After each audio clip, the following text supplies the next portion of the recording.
remember one time going to a domestic call, and the husband there'd been a fight, and this family was very notorious. They were not only drug dealers, but they had domestics. And I went to the house, and the husband and wife had got into it, and they were very country people. And I dealt with them 100 times. And the husband had left. And back in that time, unless the wife or victim wanted to go get warrants, it wasn't the mandatory arrest like it is now. And so I showed up, he left, and the wife, she was, and these people looked terrible. They were awful drug users too. And she was cooking fried chicken, and it smelled good, the big cast iron chicken. And I said, Vanessa, oh my God, that chicken smells good. And she said, you want a piece? And I said, yes, I'll take a piece. And she put it out on a paper towel, dripping with grease. And I'm standing on the porch eating a piece of chicken. And these other cops show up. And I was like, the husband's left. She doesn't want to go get warrants. And we start down the steps, and they said, I can't believe you're eating chicken from that house. And I said, they're drug dealers, drug users, and a mess, but they're still regular people. And I'm going to tell you, eating that piece of chicken tickled that woman so much that when I would go back on other calls, she'd go, Jeff Pike's tried my chicken. He says it's really good. And somebody's head would be bashed in, or somebody's going to jail for some blood. She was more tickled over that. But those country people are like that. They remember, little silly things like that. And I told them, I was like, what's the difference in eating that chicken from a KFC that you don't know who's cooking it behind the counter? So, yeah, the fried chicken, man. You got to try the fried But chicken. there was a lot of little things like that, maybe some big city cops would laugh at it. Now, of course, I work big city. I just think it was more of when they started all this community policing stuff and they wanted you to put up basketball goals or, put the trash cans. I never felt like that was community policing. I was like, community policing is getting out and walking into a business, and it's knowing who your neighborhood is or knowing the people, getting out of your car.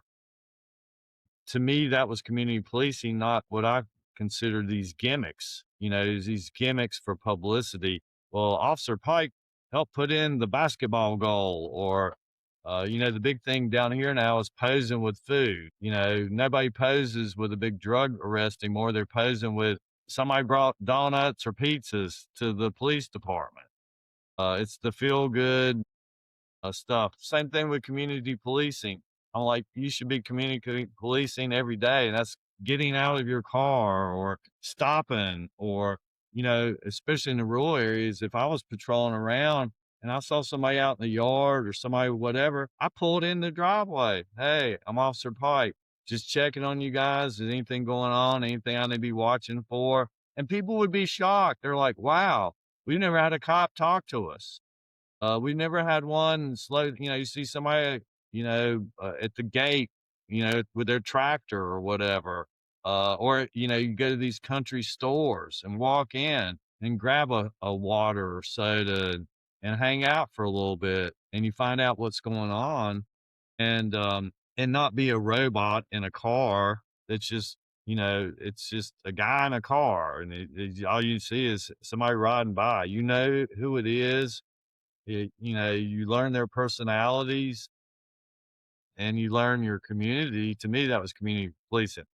The other stuff that they would have us do, we'd have to do a project, and there was guys that were so proud they helped get trash cans put into somewhere, and there's nothing wrong with helping the community out, but I just felt like that you could do a lot more as a cop than those what I consider more gimmicky PR stunts. When you talk about letting that person kiss their significant other in the back of the car, pulling up in the driveway, seeing how somebody's doing, or letting that person smoke that cigarette before you take them to jail, those all resonate with me, because or stopping in the store and shooting the breeze with people like that. Those are the big things.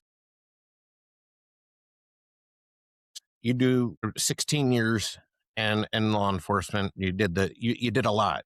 You were wildlife, game warden, patrol, narcotics, and at some point you want to start your own business, which is complete surveillance and investigative services. What made you walk into that different aspect of law enforcement? Well, where I lived, I had a large piece of property. I was married at the time. Me traveling distances to work was becoming hard on my family.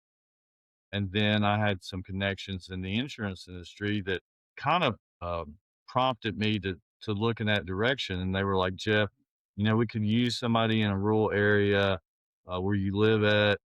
It's got your kind of background. You could make a good living out of it.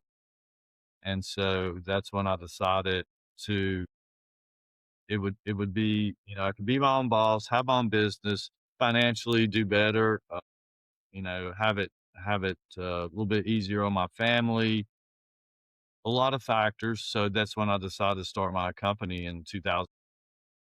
And it took a little while to build up, but now you're like full steam ahead right now, aren't you?